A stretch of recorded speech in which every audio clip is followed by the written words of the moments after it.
அதுதான் இன்றைக்கி சொல்லுவாங்க அல் இஸ்லாமுல் மஜ்ஜானி. அது இலவச இஸ்லாம் தான் எல்லாருக்கும் விருப்பம். ஏன்னா இலவச இஸ்லாம் தான் எல்லாருக்கும் விருப்பம். அதாவது இலவச இஸ்லாம்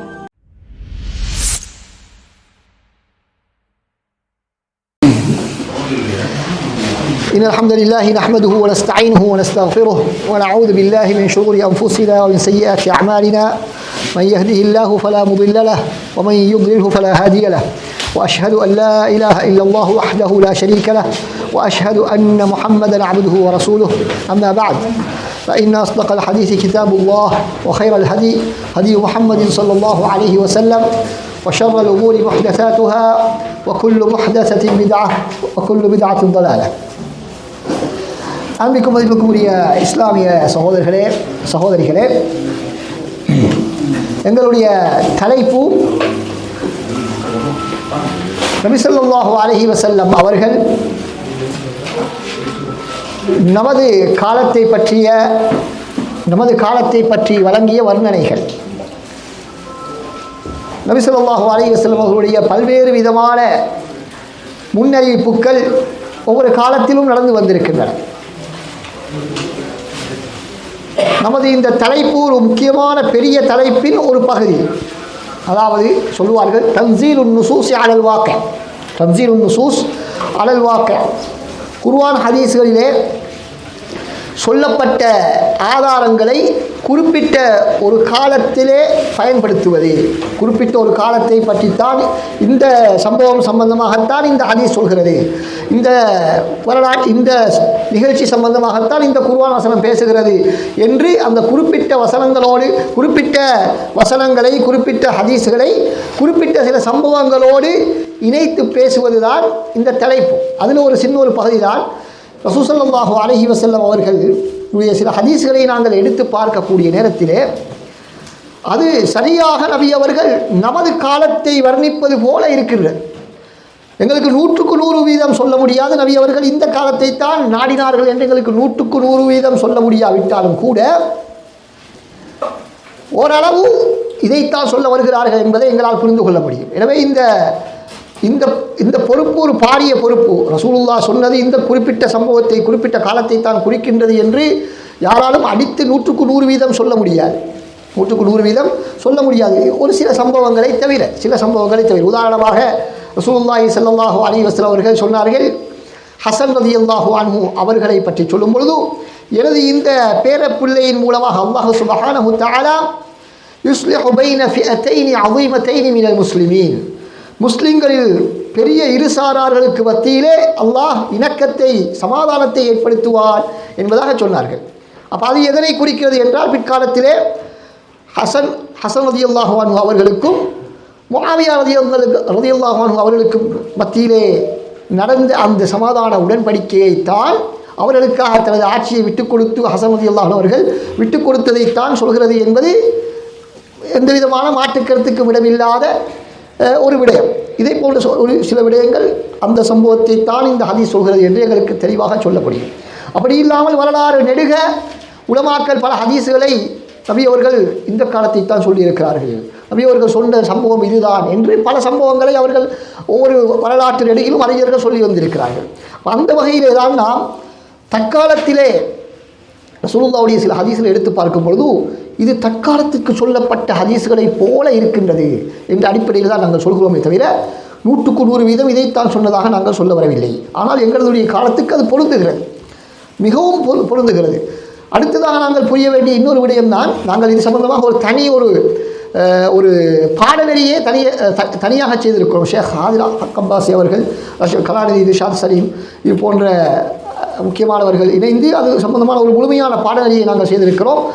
இதனை இந்த மறுமை நாள் சம்பந்தமாக வரக்கூடிய அடையாளங்களை சிலர் இன்று நாங்கள் பார்க்கிறோம். சிலேடை அர்த்தங்களிலே சொல்லுவார்கள். அதாவது ஏதாவது ஒரு அதிசயம் வந்தால் அது தஜ்ஜால் என்று சொன்னால் அது தஜ்ஜால்னா யார், இன்றைக்கி மேற்குலகம் தான் தஜ்ஜால். அல்லது ஒரு சிலர் சொல்வது போல இந்த செயற்கை நுண்ணறிவு ஏஐ டெக்னாலஜி தான் அந்த தஜ்ஜால் என்பதாக அறிவுபூர்வமற்ற சில வாதங்களை வைப்பார்கள். அப்படியெல்லாம் நாங்கள் பேசக்கூடாது. அதை எப்படி அணுக வேண்டும் என்ற வழிகாட்டல்கள் அதற்கான விதிமுறைகள் எல்லாம் அந்த பாடநெறியிலே வழங்கப்பட்டிருக்கின்றன. எனவே நாங்கள் மிக கவனமாக இருக்க வேண்டும். அந்த அடிப்படையில் நாங்கள் ரசூல் ஸல்லல்லாஹு அலைஹி வஸல்லம் அவர்கள் பல விடயங்களை சொன்னதிலே 5 விடயங்களை மாத்திரம், இந்த காலத்துக்கு பொருத்தமான 5 ஹதீஸ்களை மாத்திரம் நாங்கள் எடுத்து சுருக்கமாக நாங்கள் பார்ப்போம். பொதுவாக இந்த மறுமை நாள் சம்பந்தமாக வரக்கூடிய ஹதீஸ்களை பற்றி சொல்லக்கூடிய இடத்திலே மக்கள் என்ன செய்வார்கள்? மக்களுக்கு ஒரு சோம்பல்தனம் தான் வருகிறது. என்ன சோம்பல்தனம் வருகிறது? மஹதி வந்து அவர் பார்த்துக்கொள்வார், ஈசா அலைஹிஸ்ஸலாம் வந்து அந்த தஜ்ஜாலை கொண்டு போடுவார், நம்ம ஒன்றும் செய்ய, நம்ம என்ன செய்கிறது? நம்ம ஒன்றும் செய்ய தேவை, நாங்களும் எங்களை தொழிலும் எங்களை புள்ள ஊட்டி சம்பாத்தியம் என்று இருந்தால் போதும், மஹதியும் யார் ஈசா அலைஹிஸ்ஸலாம் வந்து பார்த்துக்கொள்வார்கள் என்று ஒரு கூட்டம் இருந்து விடுவார்கள். அப்படி இருப்பதற்கான ஒரு உரை அல்ல இந்த உரை. மாற்றமாக இங்கு சொல்லப்படக்கூடிய இந்த 5 ஹதீஸ்களிலிருந்து நாங்கள் 5 விதமான திட்டங்களை தயாரிக்க வேண்டும், 5 விதமான செயற்பாடுகளை எங்களுடைய வாழ்க்கையில் நாங்கள் உருவாக்கி கொள்ள வேண்டும். அதுதான் இந்த உரையினுடைய முக்கியமான நோக்கம். வெறுமனே ரசூலுல்லாஹ் இந்த காலத்தை பற்றிய சொன்ன வர்ணனைகளை உங்களுக்கு சொல்லிவிட்டு சொல்வதில் நமது நோக்கம், அதிலே இருந்து நாங்கள் பெறக்கூடிய படிப்பினைகளை எங்களுடைய வாழ்க்கையை நாங்கள் நடைமுறைப்படுத்த வேண்டும். எனவே அன்பார்ந்த சகோதரர்களே, இப்படியான ரசூல் ஸல்லல்லாஹு அலைஹி வஸல்லம் அவர்கள் சொல்லக்கூடிய அந்த எதிர்வு கூறல்களில் இருந்து நாங்கள் பெறக்கூடிய முக்கியமான படிப்பினை என்னவென்று சொன்னால், நபி அவர்கள் இந்த காலத்திலே சில பிரச்சனைகள் இருப்பதாக சொல்லுகிறார்கள் என்று சொன்னால் நாங்கள் என்ன செய்ய வேண்டும்? அது எங்களுக்கு எதனை காட்டுகிறது? அப்போ இந்த காலத்திலே நாங்கள் அந்த பிரச்சனைகளிலிருந்து வெளிவருவதற்கான முயற்சிகளில் அதிக கவனம் செலுத்த வேண்டும். நபி அவர்கள் இந்த காலத்திலே இப்படி ஒரு பிரச்சனை ஏற்படும் என்று சொல்லிவிட்டு சென்றிருக்கிறார்கள் என்றால், அப்படி ஒரு பிரச்சனையை நாங்கள் காண்கிறோம் என்று சொன்னால், இது சாதாரண நானும் நீங்களும் கண்டுபிடித்த ஒரு பிரச்சனை அல்ல, மாற்றமாக நபி அவர்கள் சொன்ன ஒரு பிரச்சனை. அப்போ அந்த காலத்தில் கூடுதலாக நாங்கள் கவனம் செலுத்த வேண்டிய பிரச்சனை அதுதான். அந்த பிரச்சனையை சமூகத்திலே இருந்து நீக்குவதற்காக பாடுபடுவதுதான் அந்த காலத்திலே செய்யக்கூடிய மிக முக்கியமான பணியாக இருக்கும் என்பதை நாங்கள் புரிந்து கொள்ள வேண்டும். அன்பார்ந்த சகோதரர்களே, அந்த அடிப்படையில் முதலாவது ஹதீஸ் என்னவென்று சொன்னால், ரசூல் ஸல்லல்லாஹு அலைஹி வஸல்லம் சொன்னார்கள், மக்களுக்கு ஒரு காலம் வரும், சனவாத்துல் ஹத்தாஆத், மக்களை ஏமாற்றக்கூடிய வருடங்களை, ஏமாற்றக்கூடிய ஒரு காலம். யுஸத்தகு ஃபீஹல் காதிப் வ யுகல்லபு ஃபீஹஸ் ஸாதிக். அதில் என்ன நடக்கும்? ஆச்சரியம் என்னென்றா, உண்மையாளர்கள் பொய்யர்களாக கருதப்படுவார்கள், பொய்யர்கள் உண்மையாளர்களாக கருதப்படுவார்கள். வயுத்தமனு ஃபீஹல் ஹாயின் வயுஹவ்வலு ஃபீஹல் அமீன். மோசடி செய்யக்கூடியவர்கள் எல்லாம் நம்பிக்கையானவர்கள் என்று நினைத்துக் கொள்வார்கள், நம்பிக்கையானவர்கள் எல்லாம் மோசடிக்காரர்கள் என்று பட்டம் சூட்டப்படுவார்கள். வயம்திகு ஃபீஹர் ருவைபிபா, ருவைபிபாக்கள் பேசுவார்கள். அந்த காலத்திலே ருவைபிபாக்கள் பேசுவார்கள். அப்பொழுது சஹாபாக்கள் கேட்டார்கள், ஒமர் ருவைபிபா, ருவைபிபாண்டா என்ன யா ரசூலல்லாஹ் என்று கேட்டபொழுது ரசூலுல்லாஹ் சொன்னார்கள், அர்ரஜுலு தாஃபிஹு ஃபி அம்ரில் ஆம்ம, பொது விடயங்களில், பொது விவகாரங்களில், சமூகத்தின் முக்கியமான விடயங்களில் அற்பர்கள் பேசுவார்கள் என்பதாக சொன்னார்கள். அற்பமானவர்கள், எந்த விதமான தகுதியும் எந்த விதமான அறிவோ சமூகத்துக்கு பயணமோ அற்றவர்கள் சமூகத்தின் முக்கியமான விவகாரங்களில் பங்கெடுப்பார்கள் என்பதாக ரசூலுல்லாஹி ஸல்லல்லாஹு அலைஹி வஸல்லம் சொல்கிறார்கள். இந்த ஹதீஸ் இப்னு மாஜாவில் வருகிறது. நான் சொன்ன இந்த வார்த்தை அதிலே வரக்கூடியது தான். முஸ்னத் அஹ்மதிலும் இதனுடைய வேறு அறிவிப்புகள் இடம்பெறுகின்றன. இதனுடைய சில அறிவிப்புகள் பலவீனமாக இருந்தாலும் பல வழிகளிலும் வரக்கூடிய அந்த அறிவிப்பாளர் வரிசையை நாங்கள் தொகுத்து பார்க்கும் பொழுதும் இது ஒரு ஆதாரபூர்வமான ஒரு ஹதீஸ் என்பதாக பல அறிஞர்கள் சொல்லியிருக்கிறார்கள். அப்போ இதிலிருந்து நாங்கள் பெறக்கூடிய இது சரியா இல்லையா? எங்களை காலத்தை பொருந்துமா இல்லையா இந்த ஹதீஸ்? பொருந்துமா இல்லையா? மிக மிக மிக அதிகமாக பொருந்தக்கூடிய, இதற்கு முன்னாலும் சில காலங்களுக்கு பொருந்து இருக்கலாம், இதற்கு பின்னால் வரக்கூடிய காலங்களுக்கும் பொருந்தலாம். ஆனால் நமது காலத்திலே பொருந்துகிறது. எந்த அடிப்படையில் பொருந்துகிறது? எந்த அடிப்படையில் பொருந்துகிறது? ஆம், இன்றைக்கு சமூகத்தில் யாருக்கு முன்னுரிமை வழங்கப்படுகிறது? அறிவாளிகளுக்கா? படித்தவர்களுக்கா? உண்மையிலே நல்ல சேவை செய்யக்கூடியவர்களுக்கா? இல்லை. யாருக்கு பேச்சு திறமை இருக்கிறதோ, யாருக்கு மக்களை ஏமாற்றக்கூடிய திறமை இருக்கிறதோ, அடுத்தது யாருக்கு முன்னுரிமை? சொல்லுங்க. டெக்னாலஜியோடு சம்மந்தப்பட்டாக்கள்,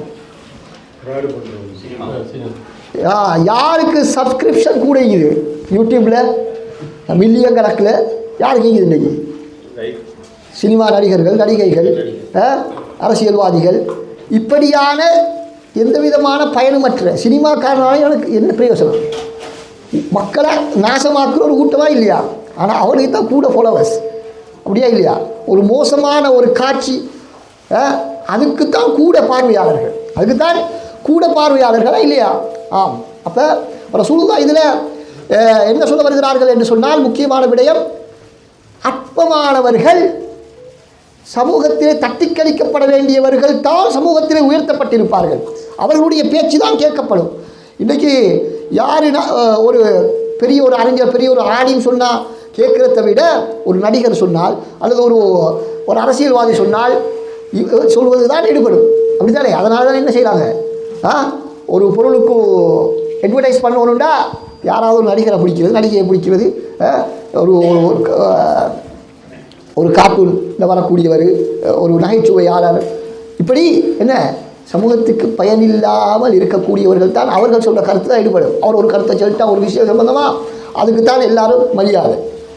நாங்கள் இந்த நாளும் கொத்துவார கத்தினாலும் ஒருத்தரை கணக்கெடுக்க மாட்டாங்க, அப்படி தானே? அப்படியான ஒரு நிலைமை இருக்கிறதா இல்லையா? அப்போ எனவே இந்த ஹதீஸ் மிக தெளிவாக நமது காலத்துக்கு பொருந்துகிறது. இப்போ நாங்கள் என்ன செய்யணும்?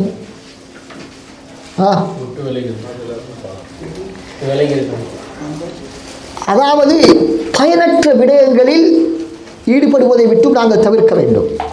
அப்போ பயனற்ற இந்த ஜோக் அடிச்சுண்டு இந்த தேவையில்லாத அந்த என்ன வீடியோக்களை வெளியிடக்கூடிய அந்த அலுவலைகளெல்லாம் நாங்கள் பார்க்கக்கூடாது.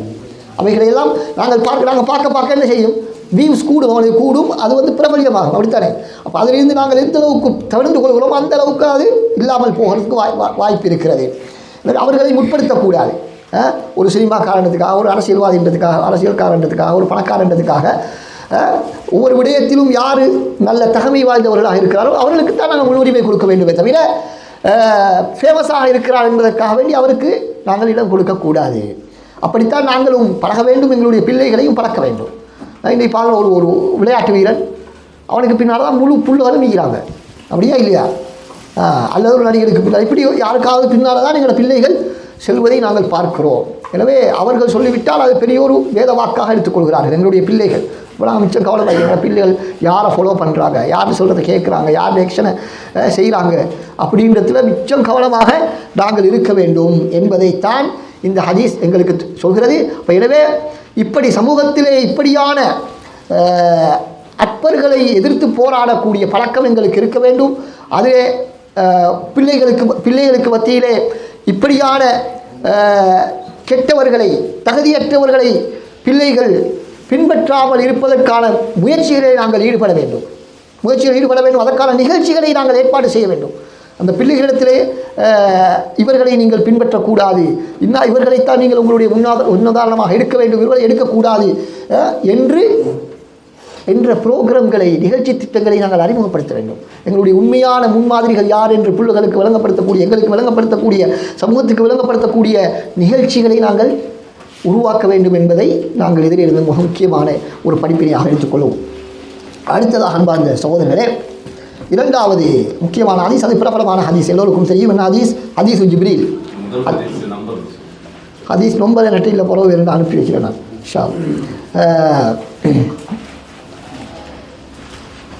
ஹதீஸ் ஜிப்ரீல், ஹதீஸ் ஜிப்ரீல். அப்போ இது புகாரி, முஸ்லீம் உட்பட பல நூட்களிலும் இடம்பெறக்கூடிய ஹதீஸ், முக்கியமான ஹதீஸ், இஸ்லாத்தின் அடிப்படையை விளங்கப்படுத்தக்கூடிய ஹதீஸ். இஸ்லாம்டா என்னென்னு ஒருத்தவங்கள்ட்ட கேட்டால் இந்த ஹதீஸ் ஜிப்ரீலை சொன்னால் போதும் சுருக்கமாக. அது இல்லாத இன்னும் நிறைய விஷயங்கள் இஸ்லாத்தில் இருந்தாலும் இதுதான் அடிப்படை. அதில் என்ன? முதலாவது ஈமான், ரெண்டாவது இஸ்லாம், முதலாவது இஸ்லாம், ரெண்டாவது ஈமான், மூணாவது எஹ்சான். இப்போ இந்த மூணு என்ன இஸ்லாத்தில்? இந்த மூணுக்கும் என்ன பொது பேர்?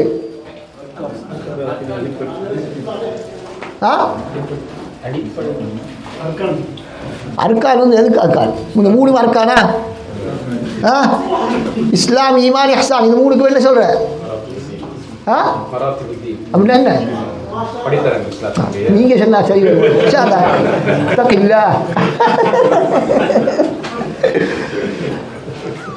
மார்க்கத்தின் படித்தரங்கள், மார்க்கத்தின் படித்தரம். நான் அவர் சொன்ன நினைச்சிருங்க. மார்க்கத்தின் படித்தரங்கள். இஸ்லாத்தில் முதலாவது படித்தரம் இஸ்லாம். இஸ்லாம் மார்க்கத்தின் முதலாவது படித்தரம் இஸ்லாம். 5 கடமைகள், அதான் இஸ்லாம். அடுத்த படித்தரம் ஈமான். வெளிரங்கமான இஸ்லாம் மாத்திரம் இருந்தால் போதாது, உள்ரங்கமான இஸ்லாம் தான் 6 ருக்குன்கள். அதுக்கு அடுத்ததாக இஹ்சான். என் தலைப்புக்கு உட்பட்டது இல்லை, இருந்தாலும் நான் அதை ஜிப்ரீல் வந்து தான் சொல்கிறேன். அது கட்டாயம் தெரிஞ்சுக்கணும். மார்க்கத்தின் 3 படித்தரங்கள் என்னென்னு கேட்டால் தெரியாதுன்னு சொன்னால் சவுதியில் கூட ஆரம்பித்து போகிறதுல வெக்கக்கேடு. அப்போ எனவே அப்போ அந்த ஹதீஸில் எங்களுக்கு சொல்ல வந்த விஷயம் என்னென்னா, ரசூலுல்லாஹ் அடுத்து இந்த 3 விஷயத்தை சொல்லி போட்டு அதுக்கு பின்னால் ஜிப்ரீல் அலைஹிஸ்ஸலாம் அவர்கள் கேட்கிறார்கள், அத்ததிரி மனிஸ் மத்தஸ் கியாமத்தினால் எப்பொழுது வரும் என்று தெரியுமா, மத்தஸ்ஸா என்பதாக கேட்கிறார்கள். அதுக்கு ரசூலுல்லாஹ் என்ன சொல்கிறாங்க, உங்களுக்கு தெரியாமல் எனக்கு எப்படி தெரியும், மஸ்ஊல் அன்ஹா பிஅலம மினஸ் ஸாயில் என்று சொல்லிவிட்டு அதுக்கப்புறம் அப்படின்னா அதுக்கு அடையாளத்தையாவது சொல்லுங்கள் பார்ப்போம் அப்படின்ட்டு ஜிப்ரீல் அலைஹிஸ்ஸலாம் அவர்கள் கேட்கிறார்கள். அதற்கு ரசூலுல்லாஹி ஸல்லல்லாஹு அலைஹி வஸல்லம் என்ன சொல்கிறார்கள், அன் தலிதல் அமது ரப்பதஹா, ஒரு அடிமை பெண் தனது எஜமாட்டியை பெற்றெடுப்பாள் என்று சொல்கிறார்கள். இன்னொரு அறிவிப்பிலே அஜமிகள் அரபிகளை பெற்றெடுப்பார்கள் என்று வந்திருக்கிறது இன்னும் சில அறிவிப்புகளில்.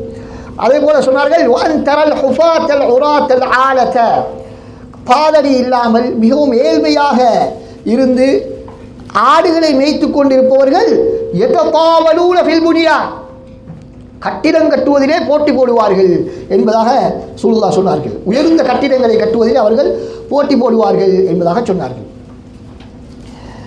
ரைட். இப்பொழுது இந்த ஹதீஸ் எங்களை காலத்துக்கு பொருந்துதா இல்லையா? தாராளமாக பொருந்துகிறது. நேற்று ஏழையாக இருந்தவர் இன்றைக்கு என்ன பெரும் மாளிகையில் வாழ்கிறார். மாட மாளிகையில் வாழ்வதை நாங்கள் பார்த்து கொண்டு இருக்கிறோம். அதே போல அது தனிதல் அமத்து ரப்பத்தகா என்று சொன்னால் என்ன கருத்து என்று அறிஞர்களுக்கு மத்தியில் பல்வேறு கருத்துக்கள் இளவர்கள். அதிலே பெற்றோருக்கு நோவினை செய்யக்கூடிய பிள்ளைகள் என்று பல கருத்துக்கள் இருக்கின்றன. அது என்ன எல்லாவற்றையும் சுருக்கி பார்த்து அதில் பல கருத்துக்கள் அறிஞர்கள் சொல்கிறார்கள், பல அறிவிப்புகள் வந்திருக்கின்றன.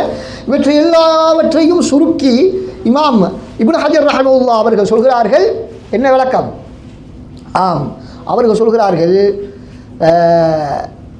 அளவுகோல்கள் திரிபடைந்து விடும். அளவுகோல்கள் ஒன்றை அளப்பதற்கான ஒரு மெஷர்மெண்ட் ஒன்றி தானே, அது சரியான மெஷர்மெண்ட் இல்லாமல் போய்விடும்.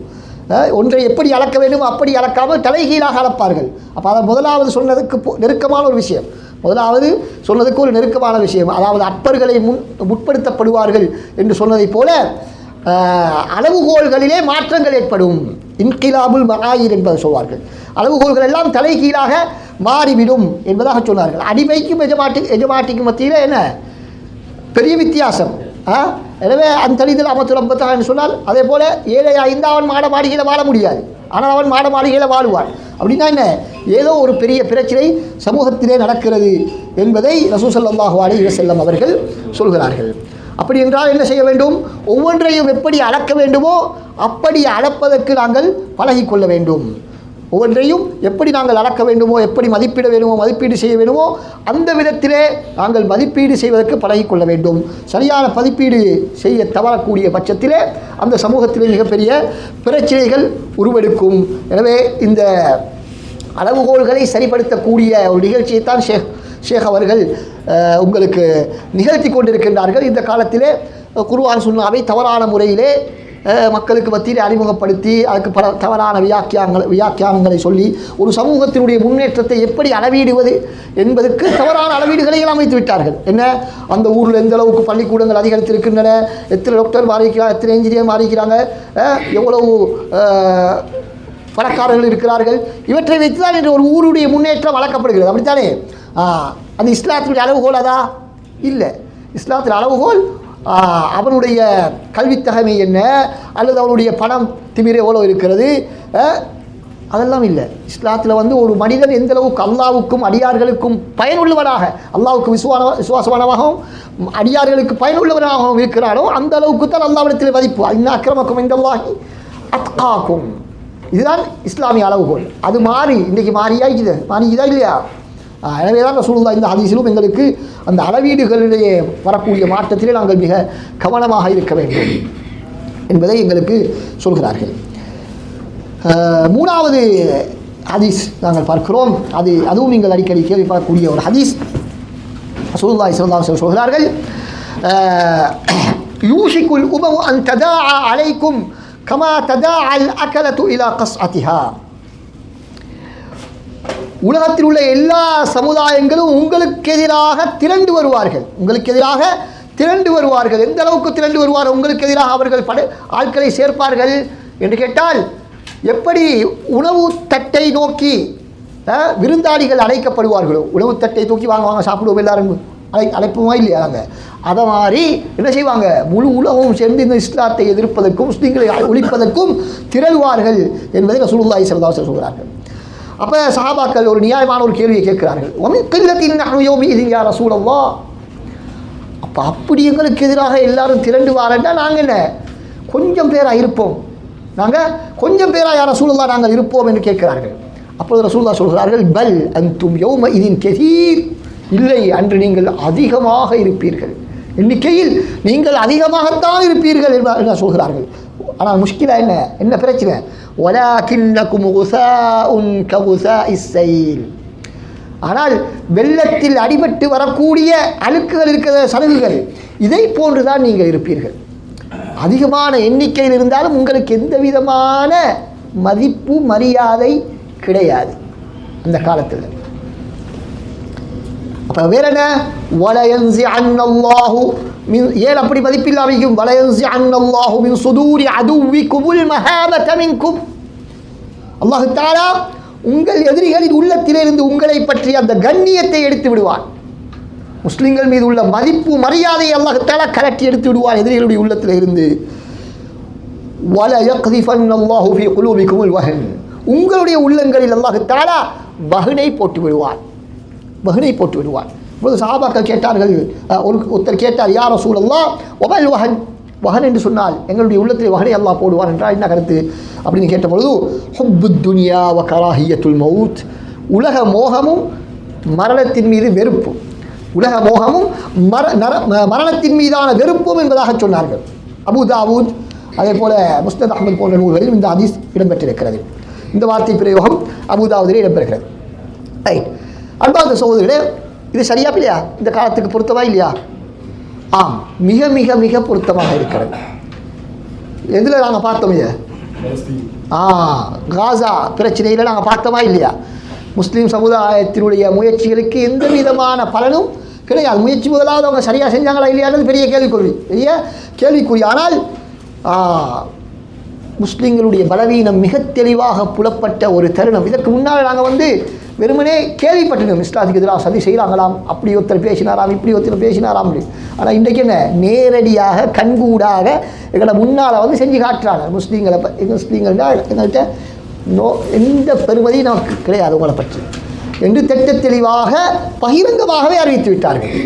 அப்போ அதனால தான் அறிஞர்கள் சொல்வார்கள், காசாவுடைய இந்த சம்பவம், இந்த பிரச்சனை ஒரு பெரிய கவலையை எங்களுக்கு ஏற்படுத்தினாலும் கூட நாங்கள் பல்லாண்டுகள் முயற்சி செய்தாலும் செய்ய முடியாத ஒரு வேலையை எங்களுக்கு இலகுவாக செய்து தந்து விட்டது. அதுதான் என்ன, இஸ்லாத்தின் எதிரிகளுடைய உண்மை முகத்தை எங்களுக்கு காட்டி தந்திருக்கிறது. இஸ்லாத்தின் எதிரிகளின் உண்மை முகத்தை காட்டி தந்திருக்கிறது. சிலாக்கள் எல்லாம் நாங்கள் எவ்வளவுதான் மேற்குலகத்தை பற்றி அவர்கள் இப்படி சதி திட்டம் தீட்டுகிறார்கள், அப்படி செய்கிறார்கள், இப்படி செய்கிறார்கள் சொன்னால் உங்களுக்கு எப்போ பார்த்தாலும் இல்லை இந்த சதிக்கோட்பாட்டை பற்றி பேசி நீங்கள் மக்களை ஏமாத்திருக்கிறீங்க, எதுக்கு எடுத்தாலும் யூத நஸ்ரானியுடைய திட்டம் சொல்லிக்கிறீங்க அப்படின்னு சொல்லி எங்களுக்கு ஏசி கொண்டிருந்தார்கள். ஆனால் இன்று என்ன, அவர்களே தெளிவாக சொல்லிவிட்டார்கள், நாங்கள் உங்களுடைய எதிரிகள் தான், உங்களை அழிப்பதற்குத்தான் நாங்கள் தயாராக இருக்கிறோம், எங்களுக்கு எல்லாம் எங்களாக்கள் தான் முக்கியம், எங்கள் இடத்தை சார்ந்தவர்கள் அவர்கள் தான் முக்கியம், இஸ்லாமோ முஸ்லீம்களோ எங்களுக்கு பெறுமதி கிடையாது. அதுக்கு பல உதாரணங்களை எனக்கு சொல்ல முடியும், இருந்தாலும் நேரம் இடம் கொடுக்காது என்ற காரணத்தினால் நான் அவற்றை தவிர்த்து கொள்கிறேன். அது உங்களுக்கு சொல்ல வேண்டிய அவசியமும் கிடையாது. அடுத்ததாக நீங்கள் கேட்கலாம், சில வேளை முஸ்லீம்களுக்கு அழிவு இந்த காலத்தில் மட்டுமா வந்துகிறது, இதற்கு முன்னால் தாத்தாரிகள் அப்படி இப்படி பல காலங்களில் முஸ்லீம்களுக்கு அழிவு வந்துச்சு தானே. முஸ்லீம்கள் அழிக்கப்பட்டார்கள், இதை விட பெரிய எண்ணிக்கையிலெல்லாம் முஸ்லீம்கள் அழிக்கப்பட்டிருக்கிறார்கள் வரலாற்றிலே. அப்போ அந்த காலத்துக்கு தானே இந்த ஹதீஸ் பொருந்தும், இந்த காலத்தை விட என்று சிலாக்கள் கேட்கலாம். இல்லை, அந்த காலத்துக்கும் பொருந்தலாம், ஆனால் இந்த காலத்துக்கு தான் கூட பொருந்தும். ஏன், இந்த ஹதீஸில் இடம்பெறக்கூடிய சில வார்த்தை பிரயோகங்கள். என்ன வார்த்தை பிரயோகங்கள்? உங்களுக்கு மதிப்பே இருக்க மாட்டாது, தாத்தாரிகளுடைய காலத்தில் வந்து முஸ்லீம்கள் அழிக்கப்பட்டாலும் முஸ்லீம்களை பற்றி ஒரு அச்சம், பயம், ஒரு கண்ணியம், இஸ்லாத்தை பற்றி ஒரு கண்ணியம் இருந்தது. ஏன்? முஸ்லீம்கள் இஸ்லாத்தை ஒரு பெருமையாக கண்ணியமாக பார்த்தார்கள். அதனால்தான் தாத்தாரிகளே போல இஸ்லாத்துக்கு வந்தார்கள். அப்படியா இல்லையா? அந்த தாத்தாரிகள் யார் இஸ்லாத்தை அழித்தார்களோ அவர்களே இறுதியிலே இஸ்லாத்தை தழுவக்கூடிய ஒரு நிலைமை. அதனால் தான் வரலாற்று ஆசிரியர்கள் சொல்கிறார்கள், இது உலகத்தில் எங்கேயும் நடக்காத ஒரு அதிசயம். உலகத்தில் எப்பயுமே வந்து வெற்றி கொண்டவர்களுடைய மதத்தை தான் தோற்றவர்கள் ஏற்றுக்கொள்வது வளமை. தோற்றவர்கள் தான் வெற்றி கொண்டவர்களுடைய மார்க்கத்தை ஏற்றுக்கொள்வது வளமை. ஆனால் இஸ்லாமிய உலகத்திலே மாத்திரம்தான் என்ன, வெற்றி கொண்டவர்கள் தோல்வியடைந்தவர்களுடைய மார்க்கத்தை ஏற்றுக்கொண்டார்கள். வெற்றி கொண்ட தாத்தாரிகள் தோல்வியடைந்த முஸ்லிம்களுடைய மார்க்கத்தை ஏற்றுக்கொண்டார்கள். காரணம் என்ன? அவர்கள் இஸ்லாத்திலே உறுதியோடு இருந்தார்கள். அவர்கள்ட்ட பலவீனம் இருந்தாலும் அவர்கள் இஸ்லாத்தில் உறுதியோடு இருந்ததனால் அன்று இஸ்லாம் பாதுகாக்கப்பட்டது. ஆனால் இந்த காலத்தில் என்ன, அதே போல் அடுத்த விஷயம் என்ன, இந்த ஹதீஸில் நம்பக்கூடியது ஹுப்புத்துன்யா வகராஹியத்துல் மௌத். யாரை பார்த்தாலும் என்ன, உலக மோகம்தான். உலகத்தை கட்டிப்பிடித்து கொண்டு தான் எப்பொழுதும் இருப்பார்கள். அதை விட்டு கொடுக்கவே மாட்டார்கள். ஏதாவது நம்ம நாட்டில் உதாரணமாக இலங்கையில் ஒரு பிரச்சனை வந்தால் என்ன செய்வார்கள்? முஸ்லீம் அல்லாதவர்களுக்கும் ஒரு இனப்பிரச்சனை வந்தால், ஒரு துவேஷம் ஏற்பட்டு பிரச்சனை ஏதாவது வந்தால் என்ன செய்வாங்க? முதலாவது இஸ்லாத்தில் உள்ள விஷயங்களை தான் விட்டு கொடுக்க வருவாங்க. நீங்கள் பிரச்சனை வந்து நீங்கள் முகம் மறைச்சி முஸ்லீம்கள் போனது தான் பிரச்சனை, கருப்பாடை அணிந்தது தான் பிரச்சனை, அல்லது நீங்கள் பள்ளி கட்டினது தான் பிரச்சனை, நீங்கள் மதரசா நடத்துறது தான் பிரச்சனை, இதுதான் எல்லாருக்கும் உறுத்துறது. ஆனால் உண்மையான பிரச்சனை என்ன? அதான் பிரச்சனை இல்லை. நீங்கள் அவ்வளவு அரசியல்வாதிகளுக்கு என்ன லஞ்சம் கொடுக்கிறீர்கள், உங்களோட வியாபாரத்தில் மோசடி, எல்லாரையும் ஏமாற்றி உழைக்கிறீர்கள், இதுதான் பிரச்சனை. அப்போ உங்களுக்கு உங்களோட உலக விஷயத்தில் என்ன உங்களுக்கு விட்டு கொடுக்க முடியாது. இப்போ எமக்கும் மாற்று மதத்தவர்களுக்கும் ஒரு நல்லிணக்கம் ஏற்பட வேண்டும் என்றால் நாங்கள் செய்ய வேண்டியது என்ன? நாங்கள் அவன்கிட்ட பல்சில் போகிறோம், அவனை எங்களை பள்ளிக்கு கூப்பிட்டு வரதுமா? இல்லை. என்ன செய்யணும்? நாங்கள் வந்து எங்களோட கொடுக்கல் வாங்கல், எங்களோட தொடர்புகளில் நியாயமானவர்களாக நேர்மையானவர்களாக இருக்க வேண்டும். இன்றைக்கி எங்களை முஸ்லீம்களுக்கே தெரியும், ஒரு அந்நிய மதத்தவருடைய கடைக்கு போனால் நியாயமான விலையில் சாமான் கிடைக்குது. எங்கடா கடைக்கு போனால் என்ன அவ்வளோத்தையும் என்ன உறிஞ்சிட்டு தான் விடுவார்கள் அப்படின்னு சொல்லுவார்கள். அப்போ எனவே அன்பார்ந்த சகோதரர்களே, எனவே எங்களிடத்திலே நேர்மை, உண்மை, வாய்மை, நம்பிக்கை இவைகள் எதுவுமே இல்லாமல் சென்று விட்டதனால் அவர்களுக்கு தெரியும் முஸ்லீம்கள் சும்மா பேரில் தான் முஸ்லீம்கள், இல்லாட்டி எங்களுக்கு தெரியும், எல்லா போலீஸ்காரனுக்கும் தெரியும். இப்போ எங்களுக்கு ஒரு பிரச்சனை வந்து அவன்கிட்ட உதவி கேட்டு போனால் நான் ஹெல்ப் பண்ணுவேன். அவன் இவன் பற்றி எங்களுக்கு தெரியாது, எங்களுக்கு இவ்வளோ நாள் லஞ்சம் தந்து வந்தாலே. அப்போ எனவே அன்பார்ந்த சகோதரர்களே, அப்போ எங்களோட உலக விடயங்களில் நாங்கள் விட்டு கொடுப்புக்கு தயார் கிடையாது. முதலாவது விட்டு கொடுக்குறது எங்களை மார்க்கத்து தான். ஒரு திருமணம் வந்தால், ஒரு மரண வீடு வந்தால், ஏதாவது ஒரு ஃபங்க்ஷன் வந்தால் என்ன கலாஸ் ஒரு நான் அவதானித்த விஷயம் தான். இந்த முறை விடுமுறையில் போன நேரம் இந்த சுற்றுலா பயணங்கள் எல்லாம் போகிறார்கள். சுற்றுலாவுக்கு இறங்கினாலே மார்க்கத்தை மறந்துடுறாங்க. சுற்றுலா பயணம் என்று வந்தாலே என்ன மார்க்கம் கிடையாது. என்ன கூத்து கும்மாளமெல்லாம் போடணுமோ போட்டுறதான். என்னமோ சுற்றுலா போகிறதே பாவம் செய்யறதுக்கு மாதிரி, பாவம் செய்வதற்காகத்தான் சுற்றுலா போவதாக ஒரு நினைப்பு.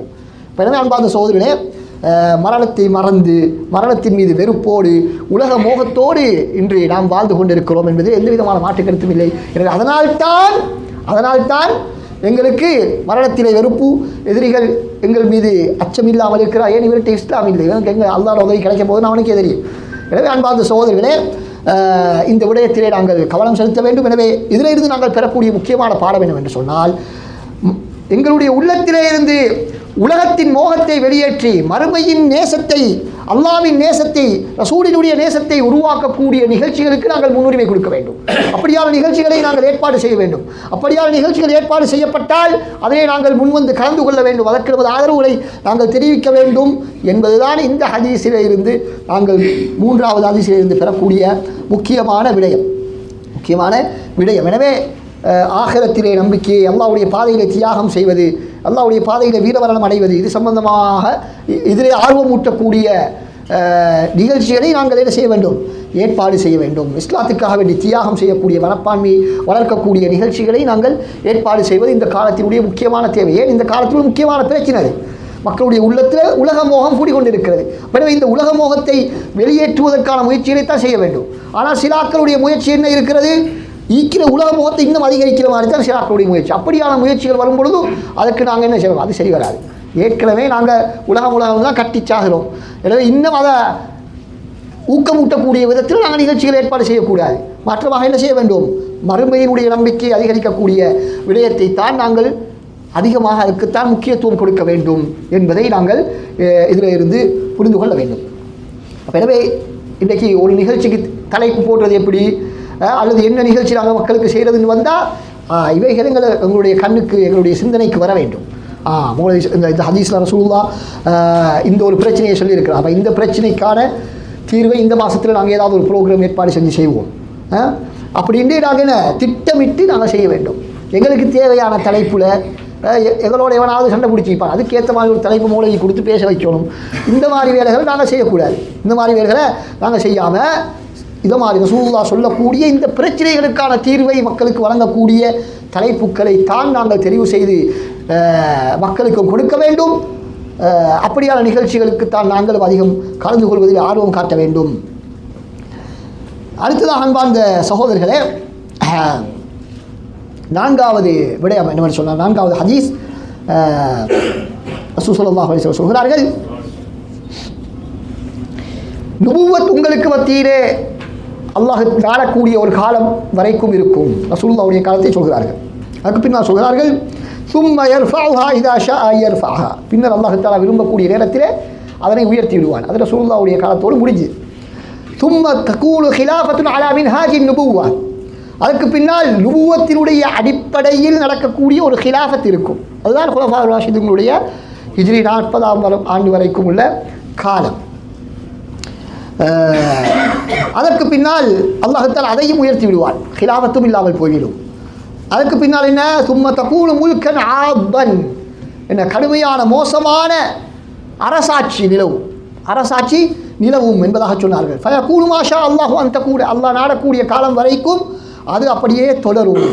சும்ம யர்ஃபஅஹு அல்லாஹு தஆலா, அதையும் அல்லாஹ் தஆலா ஒரு காலத்தில் இல்லாமலாக்கி அதுக்கு பின்னால் என்ன நடக்கும், சும்ம தகூலு முல்கன் ஜபரியத்தன், அடக்கியாலும் ஒரு காலம் வரும், உங்களை அடக்கியாளக்கூடிய ஒரு காலம் வரும். ஃபயகூலு மாஷா அல்லாஹு ஐயகூன், அதுவும் சில காலம் அப்படியே போகும். அதுக்கு பின்னால் அல்லாஹ் தஆலா அதையும் இல்லாமலாக்கி என்ன செய்வான், சும்ம தகூலு ஹிலாஃபத்துன் அலா மின்ஹாஜின் நுபுவா, அதே போல் ஆரம்பத்தில் இருந்தது போல திரும்ப நுபுவத்தின் அடிப்படையில் மீண்டும் அந்த ஆட்சி நடைபெறும், ஹிலாஃபத் வரும், மீண்டும் நுபுவத்தின் அடிப்படையில் உள்ள அந்த ஹிலாஃபத் மீண்டும் வரும் என்பதாக ரசூலுல்லாஹ் சொல்லிவிட்டு அதுக்கு பின்னால் வாயை மூடிவிட்டார்கள் என்ற அந்த ஹதீஸ் வருகிறது.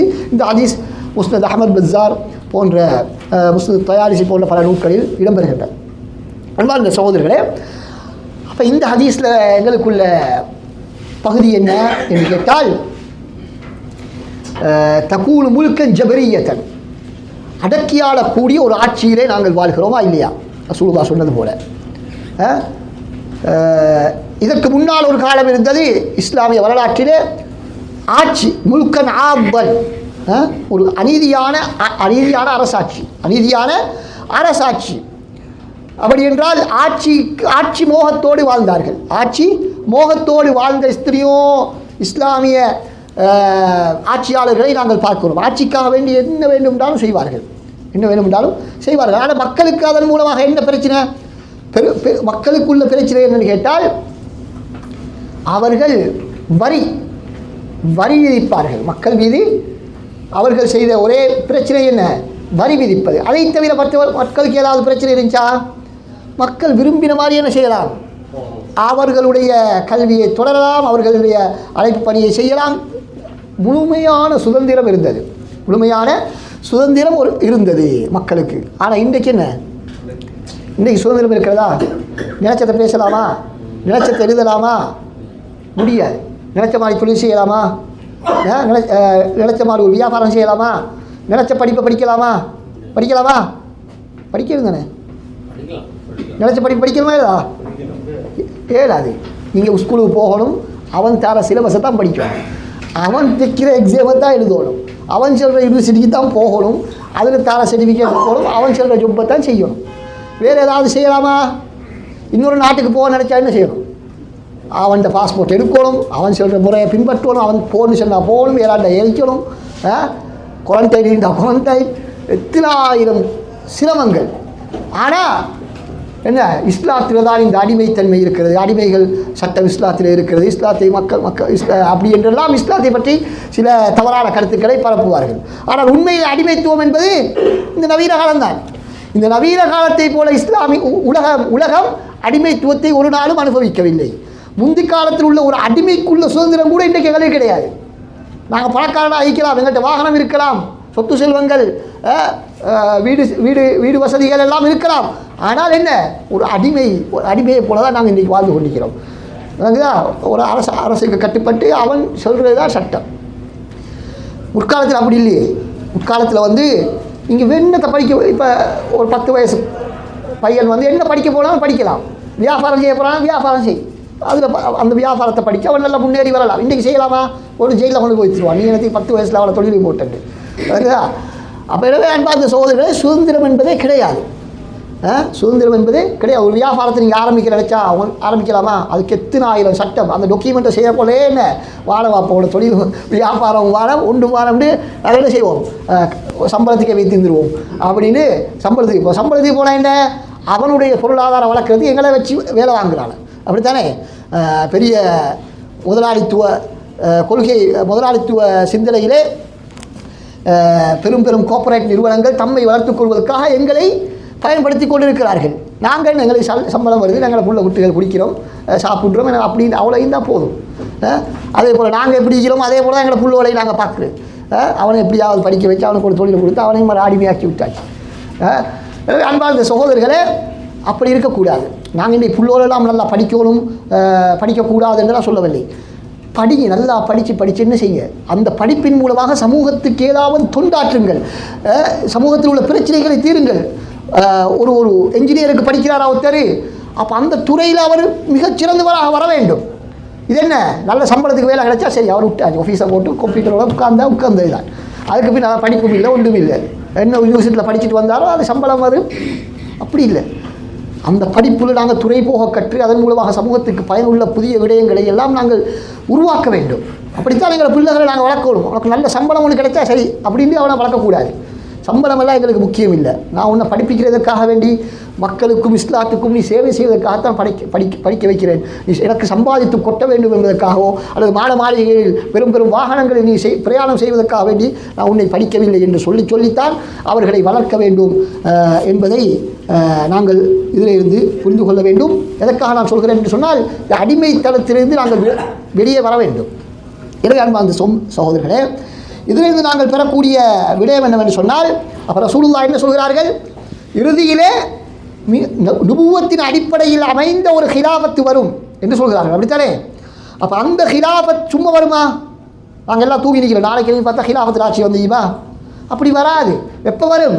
அப்போ அந்த நுபுவத்தினுடைய ஹிலாஃபத் எப்படி இருக்கும், அதனுடைய பண்புகள் என்ன என்பதை எல்லாம் நாங்கள் கற்க வேண்டும், கற்பிக்க வேண்டும், மக்களுக்கு சொல்ல வேண்டும், அது சம்பந்தமாக பிரச்சாரம் செய்ய வேண்டும்.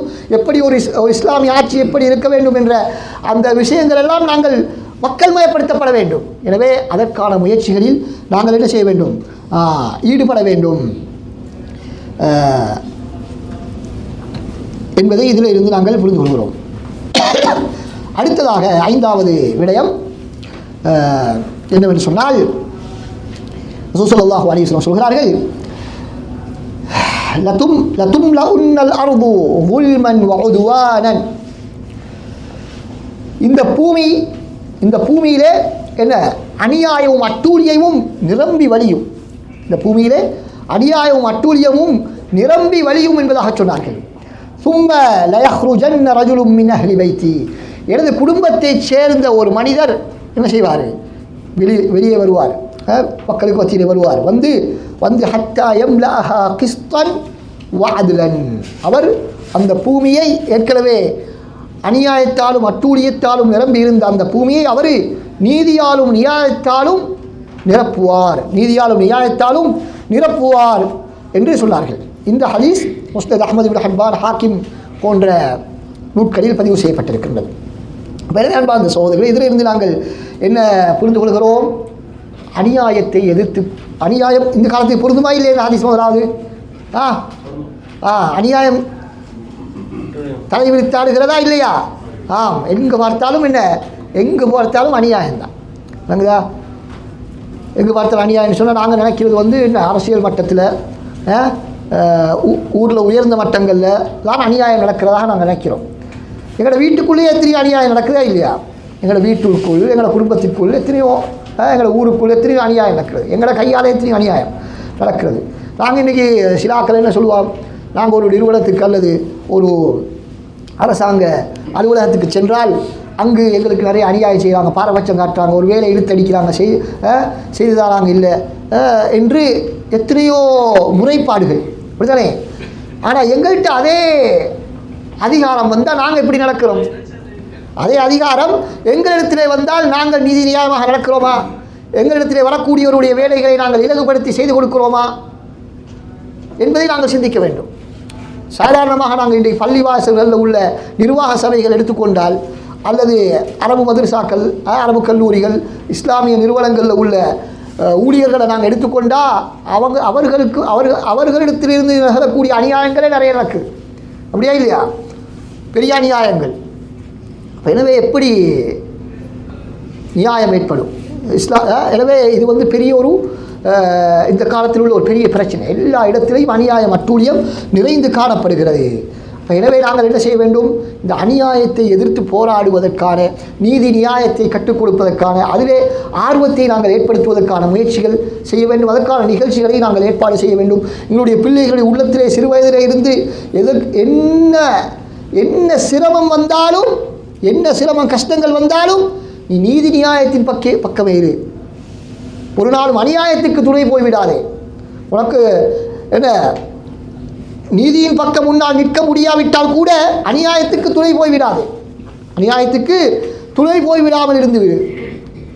அவள் ஒரே அநியாயம் என்று தெரிந்தால் இயலுமானவரை அதனை தட்டி கேட்க முயற்சி செய்ய வேண்டும். தட்டி கேட்பதற்கு எங்களால் முடியாவிட்டால் குறைந்தபட்சம் அதற்கு ஆதரவாவது தெரிவிக்காமல் நாங்கள் ஒதுங்கியாவது இருப்பதற்கு பழகிக்கொள்ள வேண்டும்.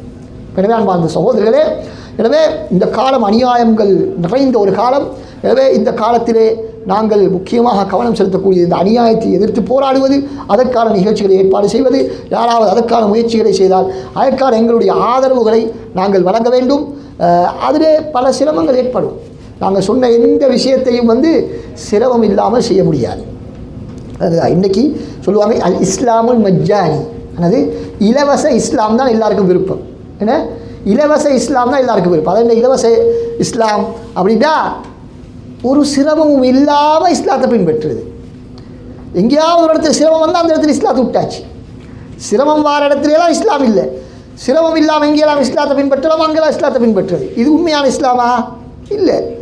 அல்லாஹ் குர்ஆனில் திட்ட தெளிவாக சொல்கிறான். என்ன சொல்கிறான்? ஹசிபன்னாசு அய்யுத்ரகு ஐயகூலு ஆமன்னா வஹும் லா யுஃப்தனூன். மனிதர்கள் நினைத்து கொண்டிருக்கிறார்களா அவர்கள் சோதிக்கப்படாமல் விட்டுவிடப்படுவார்கள் என்று? நாம் ஈமான் கொண்டோம் என்று சொல்லதோடு அவர்களுக்கு எந்த சோதனையும் வராமல் அவர்கள் விடப்படுவார்கள் என்று நினைத்துக் கொள்கிறாரா என்று கேட்கிறார். ஹசிபன்னாசு அய்யுத்ரகு ஐயகூலு ஆமன்னா வஹும் லா யுஃப்தனூன் வலகத் ஃபதன்னா அல்லதீன மின் கப்லிஹிம் ஃபலா யஅலமன்ன அல்லாஹு அல்லதீன ஸதகு வலா யஅலமன்னல் காதிபீன். அல்லாஹ் தஆலா அவர்களுக்கு முன்னுள்ளவர்களை நாம் சோதித்தோம், அதே போல உங்களையும் சோதித்து யார் நீங்கள் உண்மையான முறையில் ஈமான் கொண்டிருக்கிறீர்கள், பொய்யாக ஈமான் கொண்டவர்கள் யார் என்பதை நாங்கள் அறிவிப்பதற்காக அப்படியான ஏற்பாட்டை நாங்கள் செய்கிறோம் என்று அல்லாஹ் சுப்ஹானஹு வ தஆலா சொல்கிறான். எனவே அன்பார்ந்த சகோதரர்களே, சிரமம் உண்மையிலே நாங்கள் இஸ்லாத்தை பின்பற்றும் பொழுது சிரமம் வந்தால்தான் சந்தோஷப்பட வேண்டும். நாங்கள் இஸ்லாத்தை பின்பற்றி கொண்டிருக்கிறோம், ஒரு பிரச்சனையுமே நமக்கு வரலன்னா தான் நான் யோசிக்கிறோம். போகிற ரோட் பிழை போலையுது ரைச்சா. இப்போ ஒரு இடத்துக்கு நாங்கள் போகிறேன்டா, ரியாதுக்கு போகிறேன்னு சொன்னால், ரியாதுக்கு போகிறேன்டா சில அடையாளங்கள் இருக்குது. அந்த அடையாளங்கள் வந்தால் தான் நாங்கள் ரியாதை நோக்கி போகிறோன்னு அர்த்தம். அந்த அடையாளம் வருது இல்லை, வித்தியாசமாக அடையாளமெல்லாம் வருது. வளமே ரியாதுக்கு போகிற எந்த போர்டையுமே காணோம். அப்படின்னா என்ன? நம்ம போகிற வழியில் ஏதோ பிரச்சனை இருக்குது. அப்படித்தானே? நம்ம போகிற வழியில் நாங்கள் ரியாது ரோட்டில் போகல, வேறு ரோட்டில் போகிறோம் அப்படின்னு அர்த்தம். அப்போ இஸ்லாத்தின் உண்மையான பாதையில் பயணிப்பவர்களுக்கு பல்வேறு விதமான தடங்கல்கள் வரும், பல்வேறு விதமான பிரச்சனைகள், சோதனைகள் வரும். நாங்கள் போகிற வழியில் அப்படியான ஒன்றுமே இல்லாட்டி அது பிரச்சனை இல்லைங்களா? அப்போ எனவே அன்பார்ந்த சோதனைகளை கட்டாயம் நாங்கள் இஸ்லாத்தை எப்போ சோதனை வரும்னா இஸ்லாத்தை சரியான முறையை நடைமுறைப்படுத்தினால்தான் வரும். ஒரு இஸ்லாமிய சமுதாயத்துக்கு ஒரு இடத்துல பிரச்சனை வருது என்று சொன்னால் சிலாக்கள் சொல்லுவாங்க அந்த சமுதாயம் செஞ்ச தவறு தான். அப்படி மட்டும் இல்லை, தவறான மட்டும் இல்லை. சஹாபாக்களுக்கு சோதனை வரலையா அதனால் அவங்க மோசமான சமுதாயமா? இல்லை, ரசூலுல்லாஹ் இருக்கும்பொழுது எவ்வளோ சோதனைகள் வந்துச்சு. அப்போ சரியான ட்ரெக்கில் போராக்களுக்கு தான் பிரச்சனை வரும், சரியான ட்ரெக்கில் போராக்களுக்கு தான் பிரச்சனை வரும். எனவே நாங்கள் இன்று சொல்லப்பட்ட இந்த விடயங்களை நமது வாழ்க்கையிலே சரியாக புரிந்து மற்றவர்களுக்கு புரிய வைத்து நபி ஸல்லல்லாஹு அலைஹி வஸல்லம் அவர்கள் அந்த சொன்ன அந்த பிரச்சனைகளிலிருந்து வெளிவருவதற்கான முயற்சிகளில் ஈடுபடக்கூடியவர்களாகவும் அப்படியான முயற்சிகளை செய்யக்கூடிய இடத்தில் அதற்கு நாங்கள் ஒத்துழைப்பாக இருப்பதற்கும் வல்லவன் அல்லாஹ் சுப்ஹானஹு வ தஆலா எனக்கும் உங்களுக்கும் ஏனைய முஸ்லீம் சமுதாய சகோதர சகோதரிக்கும் அருள் புரிவானாக. வாஹிரு தஅவானா அல்ஹம்துலில்லாஹி ரப்பில் ஆலமீன். அஸ்ஸலாமு அலைக்கும் வரஹ்மத்துல்லாஹி வ பரகாத்துஹு.